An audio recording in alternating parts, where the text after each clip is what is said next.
Hello viewers, आज हमारे साथ मैकेनिकल इंजीनियरिंग के एक छात्र अनुराग शुक्ला हैं, जिन्होंने सन 2012 में राजकीय पॉलिटेक्निक शाहजहांपुर में एडमिशन लिया था और 2015 में वहां से पास हुए और फिलहाल ये संडीला में एक कंपनी है उसमें जॉब कर रहे हैं। तो आज हम आपको इनसे मिलवाते हैं और देखिए इनका स्ट्रगल कैसा रहा है। और पढ़ते टाइम भी, जब ये फर्स्ट ईयर में मुझसे पढ़ते थे, 1 साल मैंने पढ़ाया इन्हें, तो उस केस में ये काफ़ी मृदुभाषी और सरल स्वभाव के थे। और आज भी जब ये बात करेंगे तो आपको बहुत ही मृदुभाषी लगेंगे और वास्तव में हैं भी। सीधे सच्चे इंसान हैं, हंस रहे हैं, मुस्कुरा रहे हैं थोड़ा सा, लेकिन कोई वो मैं सही बोल रहा हूँ। आज आप देखेंगे कि किस तरह से स्ट्रगल करके वो आज इस मुकाम पे पहुंचे हैं। तो इनकी जर्नी से आपको भी काफ़ी फायदा मिलेगा। तो अनुराग, आपका स्वागत है हमारे इस वीडियो में। हाँ, धन्यवाद सर, आपने हमको अपने प्रोग्राम में शामिल किया। सर जय हिंद। ओके, तो अनुराग, हम सबसे पहले ये जानना चाहते हैं कि आपका बैकग्राउंड क्या है, आपके पेरेंट्स क्या करते हैं और कहाँ के रहने वाले हैं आप? थोड़ा सा इस बारे में हमें बताएं। सर मैं डिस्ट्रिक्ट हरदोई के एक छोटे से कस्बे बिलग्राम से संबंधित हूँ और मेरे पापा राजस्व विभाग में बिलग्राम तहसील में ही पोस्टेड थे। इस वजह से सर हमारा लालन पालन जो है बिलग्राम में हुआ। उसके बाद में सर शाहजहांपुर, उसके बाद संडीला। तो अनुराग, सबसे पहले हम जानना चाहते हैं कि आपके दिमाग में ये बात कहाँ से आई कि मुझे 10th या 12th के बाद पॉलिटेक्निक करना है? इसका विचार आपके दिमाग में कैसे आया? सर जब मैं 10th में था तो सर न्यूज़पेपर में सॉल्ट पेपर्स आते थे, उनको सर एग्जाम से पहले देखता था। उसमें सर ब्रेक आता था, एडवर्टाइजमेंट आता था कि 100% प्लेसमेंट आफ्टर पॉलिटेक्निक। तो सर उसको देख के लगता था कि हाँ, पॉलिटेक्निक करने के बाद में जॉब मिल जाती है। तो इस वजह से सर वहां से ये थॉट आया। तो जब आपने डिसाइड किया कि पॉलिटेक्निक करना है, तो उसके बाद आपने उसकी तैयारी कैसे शुरू की? क्या कोई बुक्स ली आपने, या किस तरह से कोई कोचिंग ज्वाइन करी, या कितने घंटे पढ़ाई करी आपने? किस तरह से मतलब पॉलिटेक्निक की स्टडी की ताकि एंट्रेंस आप क्वालिफाई कर पाए? सर स्टडी की बात रही है तो सर कोई अदर्स कोचिंग नहीं की हमने। जो सर हमारे यहाँ फिजिक्स के टीचर थे उनसे बस सलाह लिया था, तो उन्होंने बोला पिछले 10 साल के सॉल्ट पेपर सॉल्व कर लीजिए आप। तो सर अरिहंत की एक सॉल्ट पेपर्स नाम से आती थी, तो सर उसको परचेस कर लिया था। उसी में सर लगाते थे। उसमें 50 क्वेश्चन सर मैथ के होते थे, 25 फिजिक्स के, 25 केमिस्ट्री के। तो सर पूरे तो नहीं हो पाते थे, जिनमें प्रॉब्लम आती थी सॉल्व देख लेते थे, जिनमें नहीं समझ में आता तो सर से पूछ लेते थे।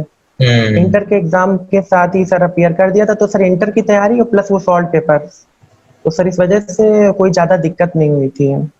अच्छा अच्छा, तो आप 12th करके आए थे पॉलिटेक्निक में या 10th करके आए? नहीं सर, 12th करके आए थे। 12th करके आए। तो जी अब जी ये बताइए कि जब आप राजकीय पॉलिटेक्निक शाहजहांपुर में एडमिशन लेने आए, तो वहाँ पे किस तरह के स्टूडेंट्स थे, कैसा माहौल था, किस तरह के टीचर्स थे, क्या आपके मन में पहली फीलिंग आई? ये इस बारे में थोड़ा सा हमें बताएं। सर शुरू शुरू में तो जब गए तो यही लगता था कि पता नहीं कैसे, पहली बार सर घर से निकले थे। सर मन में वो वहम था कि कैसा होगा सिस्टम, नहीं समझ में आ रहा था। लेकिन सर जब मैं गया वहाँ पे एडमिशन के बाद में, तो सर पहले क्लास आपकी थी सबसे पहले दिन। सर आपके बाद में फारूक सर थे, फिर इंटरवल के बाद में भी आप ही थे, फिर उसके बाद में सर वर्कशॉप। तो सर आपका जो टीचिंग करने का सर जो तरीका था, लग नहीं रहा था कि हम कोई गवर्नमेंट सेक्टर में पढ़ाई करने आए। ऐसा लग रहा था सर किसी बहुत अच्छी जगह पे हमको कोई ट्यूशन दे रहा है, बहुत अपना मान के ट्यूशन दे रहा है। तो सर जो वहम थे वो सब हमारे सर वहाँ क्लास में जाते ही टूट गए।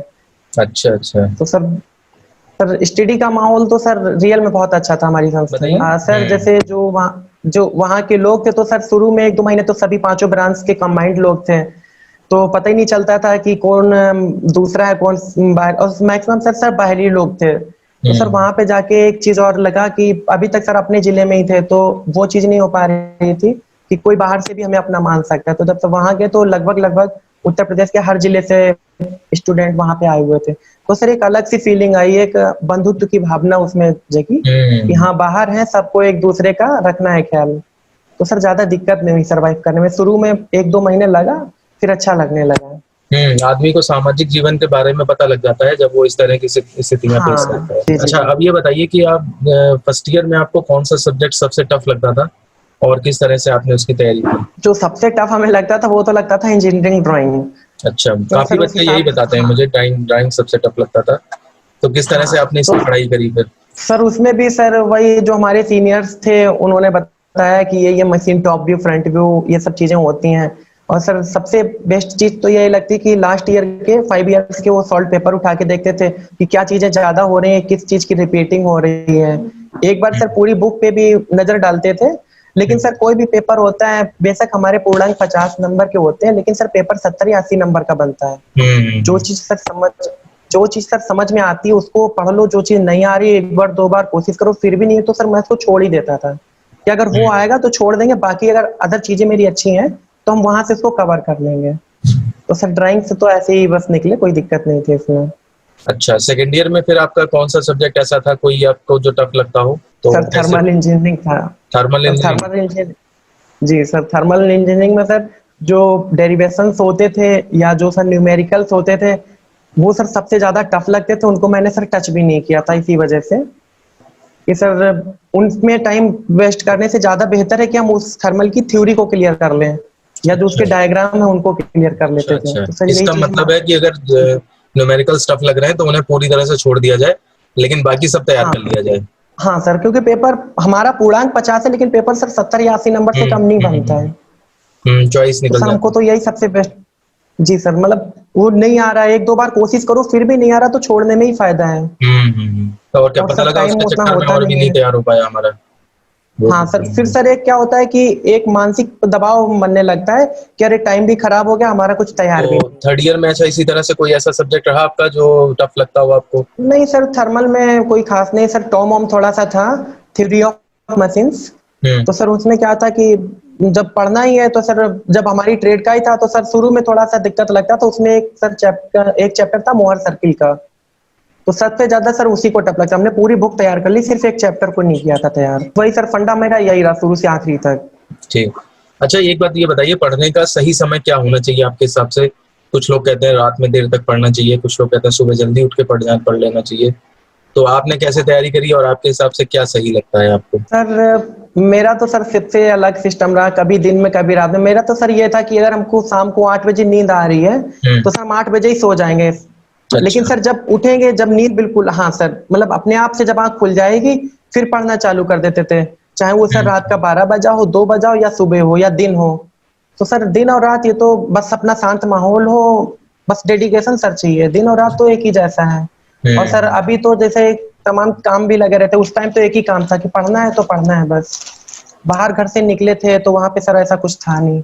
अच्छा चाहे किसी भी टाइम पढ़ो, बस ये है कि 10 घंटे पढ़ने से बेहतर है आप 5 घंटे पढ़िए, लेकिन मन से पढ़िए। अच्छा, आजकल के जो बच्चे हैं जो मैकेनिकल के हैं या और किसी सब्जेक्ट के हैं, तो उनको अच्छे नंबर लाने के लिए आप क्या सुझाव देंगे? सर सुझाव यही है कि अगर पेपर में डायग्राम पूछता है या नहीं पूछता है, लेकिन आपको डायग्राम देना है, डिफिनीशंस देनी है, उसका यूनिट देना है कि हाँ इस चीज का ये मात्रक है, एक दो एग्जांपल देने, तो सर नहीं भी देना होगा, गलत भी होगा थोड़ा सा, तब भी सर आपको नंबर मिल जाएंगे कि आपने डायग्राम दिया है। डायग्राम नहीं चाहिए फिर भी आप दीजिए मेरे हिसाब से। जॉब के लिए मतलब जॉब कौन सी करनी है, इस बात का विचार आपके दिमाग में कब आना शुरू हुआ? जब फर्स्ट ईयर में थे, सेकंड ईयर में थे या थर्ड ईयर में आए उसके बाद? सर जब मैं 12th में था तो सर दिमाग में ये रहता था कि ऐसी जगह पे जाना है जहां पर सर गाड़ियों की मैन्युफैक्चरिंग होती है, ऑटोमोबाइल सेक्टर में। अच्छा अच्छा, हाँ। हाँ, तो सर उस हिसाब से लगा कि मैकेनिकल ट्रेड, लोगों ने बताया कि मैकेनिकल आपके लिए बेस्ट होगा। तो सर जब काउंसलिंग हुई तो बोले थे कि आपको स्कूल वाइज चाहिए या कैसे चाहिए, हमने कहा नहीं हमको मैकेनिकल चाहिए, गवर्नमेंट पॉलिटेक्निक में चाहिए। तो सर बस यही था कि हाँ मैकेनिकल इंडस्ट्री में जाना है। जॉब का सर यहीं से था कि जहाँ पे सर मन लग रहा है, पता नहीं मेरा मन ऑटोमोबाइल या मैकेनिकल में, और सर जॉब मैंने सीएस में ले ली जाके या केमिकल में ले ली जाके, तो सर वहां पे सरवाइव करना थोड़ा सा ज्यादा मुश्किल हो जाता है। बिल्कुल हाँ, बिल्कुल। जिस चीज के लिए सर आप अंदर से अपने आप को बोल रहे हैं कि हमें ये करना है, तो आप उसी सेक्टर में जाएं तो काफी रास्ते आसान हो जाते हैं निकलने के। अच्छा, आप ये बताएं कि जॉब थर्ड ईयर में, मतलब थर्ड ईयर के बाद फिर क्या किया आपने जॉब के लिए? सर थर्ड ईयर के बाद में जब हम लोगों के प्रैक्टिकल्स चल रहे थे तो उस टाइम सर एक रुद्रपुर की कंपनी कैंपस में आई थी, माइक्रोमैक्स। माइक्रोमैक्स, सर हाँ। उसमें काफी, जी जी जी, तो सर उसमें काफी लोगों का हुआ था, मैंने सर उसमें पार्टिसिपेट ही नहीं करा। अच्छा। तो काफी लोगों ने बोला कि कर लेना चाहिए था, हमने कहा मैं मैकेनिकल बैकग्राउंड से हूँ, वहां पे मेरा मन ही नहीं लगेगा। तो सर वहां से पहले कुछ दिन तो ऐसे ही रहा, लेकिन फिर बाद में लगा कि कर लेना चाहिए था। सर जब वहां से प्रैक्टिकल देके एकदम से कंप्लीट करके वापस अपने घर आ गए थे, सर जुलाई में रिजल्ट आ गया था। उसके बाद में सर मैं कंप्यूटर नहीं जानता था बिल्कुल चलाना। तो सर फैमिली वालों ने सजेस्ट किया कि आज के टाइम पे थोड़ा सा कंप्यूटर सीख लो, टाइम है अभी। तो सर उस टाइम के बाद मैं कंप्यूटर सीखा, तो उसके बाद में सर जब 3 महीने हो गए, सर जॉब के लिए भी काफ़ी इधर-उधर से अप्लाई किया, सीनियर से मदद ली, या सर जो लोग ऑनलाइन करते थे उतना सर उस टाइम इंटरनेट कनेक्टिविटी भी नहीं थी, 2G चलता था मोबाइल्स में। हम्म। तो सर कंप्यूटर कोर्स करने के बाद में मैंने सर कंप्यूटर कोर्स जब मेरा 3 महीने का था कोर्स वो कंप्लीट हुआ। उसके बाद में सर लगा कि भूल जाएंगे अगर हमने कंप्यूटर नहीं चलाया, घर पे सर सिस्टम था नहीं। तो सर मैंने एक साइबर कैफे को ज्वाइन कर लिया वहाँ पे। अच्छा। उस पे सर क्या होता था कि इंटरनेट की हमको खुली आज़ादी थी कि कितना भी इंटरनेट हम यूज कर सकते हैं। और सर वहाँ पे मेरा हाथ साफ होने लगा, कंप्यूटर पे जो चीज़ें सर कीबोर्ड पे देखनी पड़ती थी फिर वो बिना देखे ही हम चलाने लगे, स्पीड मेरी बढ़ गई। तो सर वहाँ पे जब थे तो काफ़ी कंपनियों के रिज्यूम वेबसाइट ओपन करते थे, जहाँ पे सर खाली टाइम पे वहीं से सर अपना ये आगे का रास्ता क्लियर हुआ।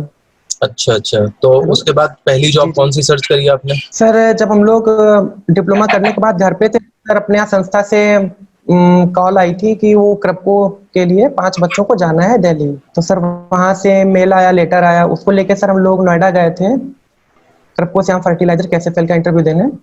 बट सर अनफॉर्चुनेटली वहाँ पे नहीं हो पाया था हम लोगों का, शाहजहाँपुर से किसी का नहीं हुआ था।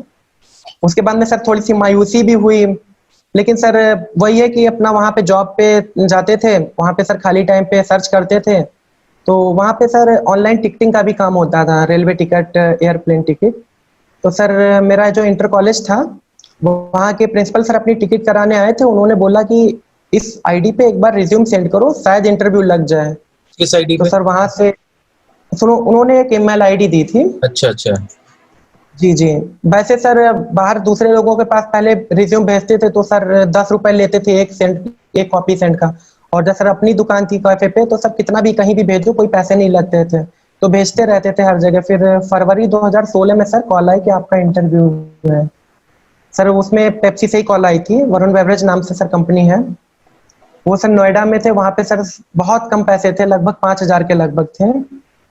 तो उन्होंने बोला कि आप कानपुर के प्लांट में भी एक बार अप्लाई करके देख लीजिए। तो सर कानपुर देहात मतलब अनदर डिस्ट्रिक्ट है, कानपुर के जस्ट पास में ही है। वहाँ पे सर इंटरव्यू दिया जाके, सर फ्रेशर थे, सबसे पहली प्रॉब्लम तो ये होती थी कि फ्रेशर को सर जल्दी कोई कंपनी लेती नहीं है। अच्छा। तो हाँ सर, मतलब फ्रेशर को सबसे ज्यादा दिक्कतें इसी चीज की होती है कि कंपनी कह देती है कि आप फ्रेशर हैं, फ्रेशर हैं। सर जैसे जैसे टाइम बीतता जाता है डिप्लोमा करने के बाद और दबाव बढ़ने लगता है कि अब क्या करें, अब क्या करें। लेकिन सर वहाँ के जो प्रोडक्शन मैनेजर सर थे, उनका सर काफ़ी बढ़िया स्वभाव था। उन्होंने मार्कशीट देखी, फाइनल ईयर का सर देखा कि 80% प्लस है, ऑनर्स है, ऑल ओवर सर 78% डिप्लोमा है। तो सर ज़्यादा उन्होंने ज़्यादा कुछ पूछा ही नहीं, 1-2 एप्लीकेशंस लिखवाई और सर थोड़े से फार्मूले पूछे। बस सर वहाँ पे एज ए टेम्परेरी वर्कर उन्होंने 6 मंथ के लिए हमको अपने पास रख लिया था। तो सर पहली इंडस्ट्रियल जॉब मेरी कानपुर में थी। उसके बाद में उन्होंने सर वही है ड्रॉप कर दी जॉब, बोलते हैं कि अब अगली साल फिर से आपको बुलाएंगे। सर पॉसिबिलिटीज ये थी कि नेक्स्ट ईयर जैसे 6 मंथ उन्होंने हमारा बिहेवियर देखा, ये सब चीजें देखी, तो अगले साल सर परमानेंट करने के काफी अच्छे चांसेस हो जाते हैं। तो सर 2017 में कानपुर की बजाय सर संडीला हमारा नया प्लांट लग गया था, उसी कंपनी का, वरुण बेवरेज लिमिटेड का। पूरा नाम तो बताइए। सर इधर इंटरव्यू, पूरा सर नाम? Varun beverage limited. Varun beverage Varun beverage limited. अच्छा। लिमिटेड। बीवरेज हाँ मतलब सर ये ये जहाँ पे कोल्ड ड्रिंक वगैरह ये सब पे, का? हाँ सर पेय पदार्थ। अच्छा अच्छा। सर हाँ सर, मतलब एक चीज और बताना चाहूंगा सर, बेवरेज मतलब कोल्ड ड्रिंक होती है, जो सर हार्ड ड्रिंक होती है लाइक ए वाइन या विस्की, हम्म। उनको सर ब्रेवरी बोलते हैं, ब्रेवरी। अच्छा अच्छा अच्छा अच्छा। ठीक ठीक। जी।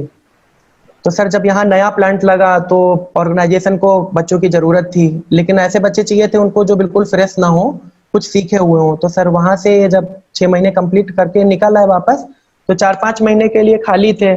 यहाँ पे सर इंटरव्यू दिया कि यहाँ पे सर परमानेंट हो गए, तो सर तब से यहीं पे है, संडीला में है। जी अच्छा, सर, तो लखनऊ हरदोई के। जी जी। जो आपकी पहली जॉब थी जो 6 महीने के लिए करी थी आपने, वहां पे आपकी सैलरी आपने बताया 5,000 थी?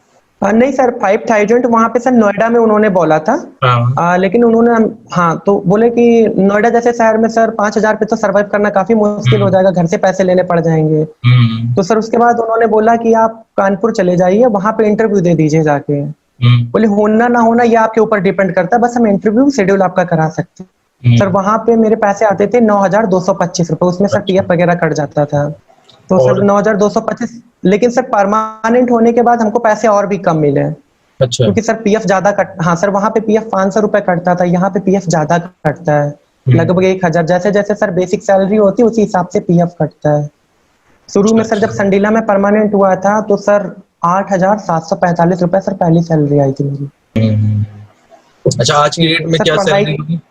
अभी सर मेरा पैकेज है लगभग 3 लाख के लगभग, एनुअल पैकेज है अच्छा अच्छा। अभी सर।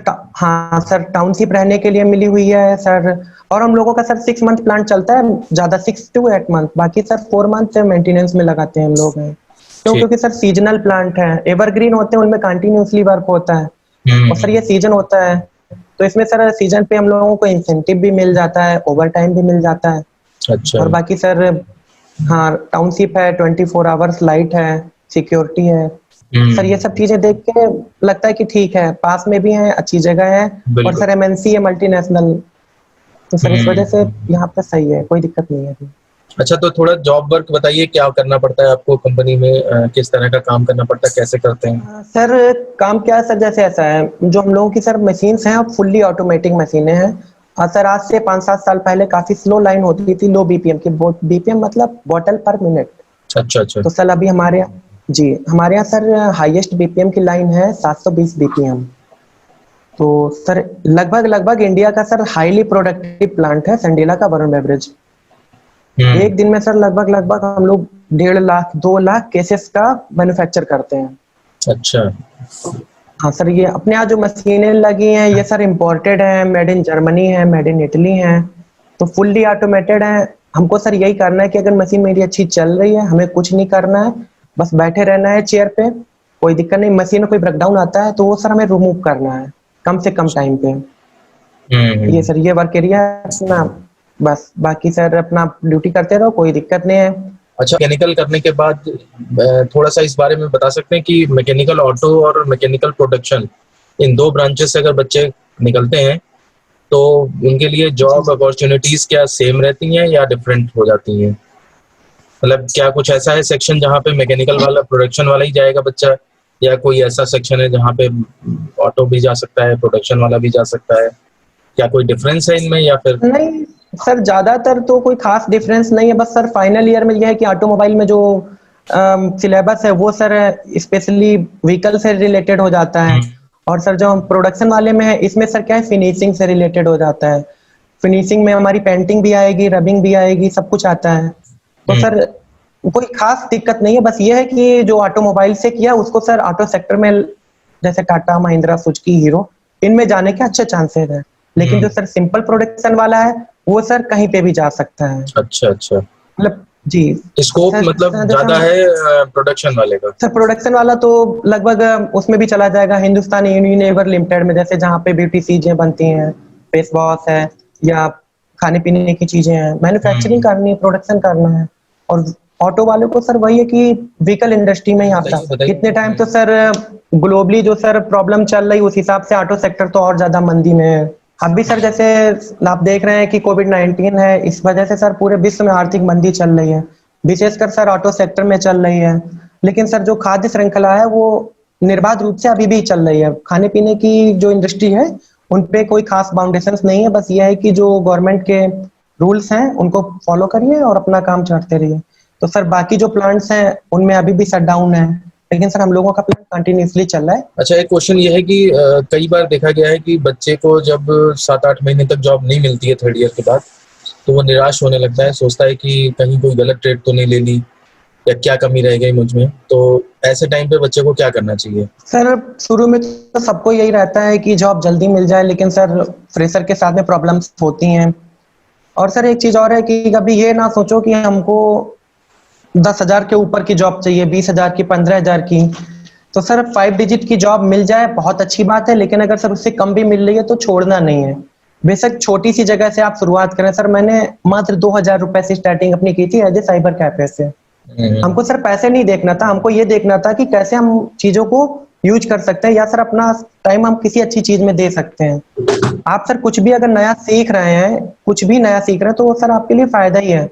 कुछ दिन जॉब नहीं मिल रही है तो आप कोशिश करिए, नहीं मिल पा रही है तो सर किसी को ट्यूशन देना चालू कर दीजिए। उससे क्या सर आप किताबों से जुड़े रहेंगे, आप अपना सिलेबस देखते रहेंगे। अगर सर आप घूमने लगे, टहलने लगे या फिल्मों में पड़ गए, तो सर आप किताबों से दूर चले जाएंगे, हो सकता है फिर आपको और ज्यादा मुश्किल आ जाए जॉब लेने में। तो सही सर बात। बिजी अपने आप को व्यस्त रखना सबसे बड़ी चीज है। अच्छा, जी ये जी जी। थोड़ा सा जो इस बारे में भी आपके विचार जानना चाहेंगे हम, कि आजकल जो ये व्हाट्सएप और फेसबुक और ट्विटर और ये कई सारे जो टिकटॉक वगैरह के जैसे और भी आ गए हैं ऐप्स। टिकटॉक तो बैन हो गया, लेकिन उसके बाद कई और ऐसे ऐप्स आ गए हैं।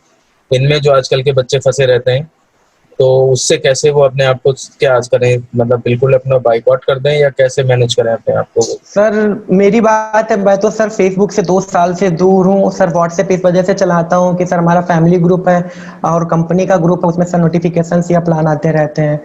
और हम्म। सर बेहतर होगा कि सर इन सब चीजों पे आदमी जाता 5 मिनट के लिए और फिर कम से कम 1 घंटा बिता के आता है, फिर अपने आप से सर चिड़ होने लगती है कि हमने 1 घंटा आज का खराब कर दिया।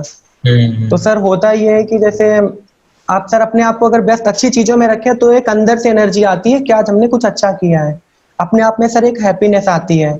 वही चीजें सर आप खराब जब टाइम कर देते हैं तो सर एक गुस्सा सी लगती है। तो सर मतलब जैसे सोशल मीडिया से जो सर दूरी है वो बनाना ही सबसे बेहतर है, क्योंकि सर सोशल मीडिया पे जितना आदमी सर जा रहा है उतना सर सामाजिक पारिवारिक रूप से सर अकेला होता चला जा रहा है। अगर आपको बिल्कुल सही चलाना बात। ही है तो सर एक टाइम निर्धारित कर लें, 10 मिनट या 15 मिनट से ऊपर हमें नहीं चलाना है, खासकर सर स्टूडेंट्स के लिए।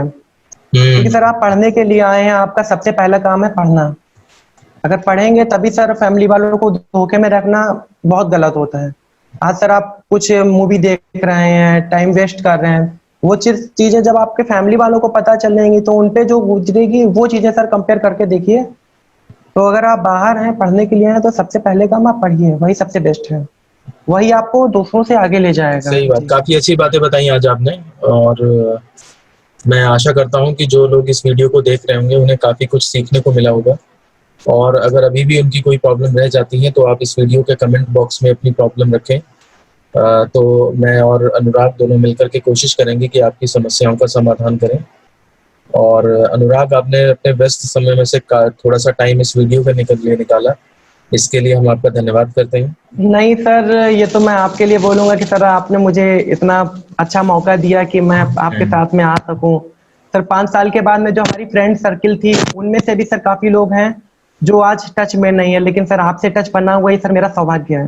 हाँ, नहीं और जो आजकल के बच्चे हैं जिनको आगे बढ़ने में कोई समस्या न आए, इसलिए हमने ये प्रयास किया है कि इस तरह के वीडियोस बनाए जाएं, ताकि पुराने बच्चे जो स्ट्रगल किया है उससे वो सीख लें और अपना जो फ्यूचर है वो अच्छी तरह से उसको सिक्योर कर सकें। सर सबसे बड़ी चीज यही है कि आप अपने पैरों पे खड़े हो जाएं, बेशक कम पैसे में खड़े हैं लेकिन अगर अपने आप को सरवाइव कर पा रहे हैं। और सर सबसे बड़ी चीज ये है कि कुछ लोगों में देखते हैं कि वो जॉब पैसे भी मिल जाती है तो देखते हैं कि 6 महीने बाद या 1 साल के बाद उनको दूसरी जॉब ऑफर हो रही है ज्यादा पैसे में। तो सर ज्यादा पैसे के पीछे शुरू में नहीं भागना चाहिए, आप एक इंडस्ट्री को कम से कम 4 साल या 5 साल दीजिए, उससे सर दूसरी जगह आप जाएंगे तो उनको लगेगा कि हाँ स्टूडेंट या बंदा जो भी है इसमें कुछ है। 4 साल में अगर सर एक कोई अनस्किल्ड लेबर भी होता है वो भी सर 4 साल अगर एक जगह पे गुजारता है तो काफी स्किल हो जाता है। और सर दूसरी चीज, एक बार पैसे कम हो लेकिन सर ग्रुप हमेशा बड़ा मिल जाए तो उसको तवज्जो देनी चाहिए। आप छोटी सी इंडस्ट्री में जाके 20,000 की जॉब ले लें या बड़ी इंडस्ट्री में जाके 10,000 की जॉब ले लें, सर दोनों का अंतर बहुत है। अगर आप जंप मारेंगे दोबारा तो सर बड़ी इंडस्ट्री के नाम के साथ में आपकी रिज्यूम काफी इफेक्टिव हो जाएगी।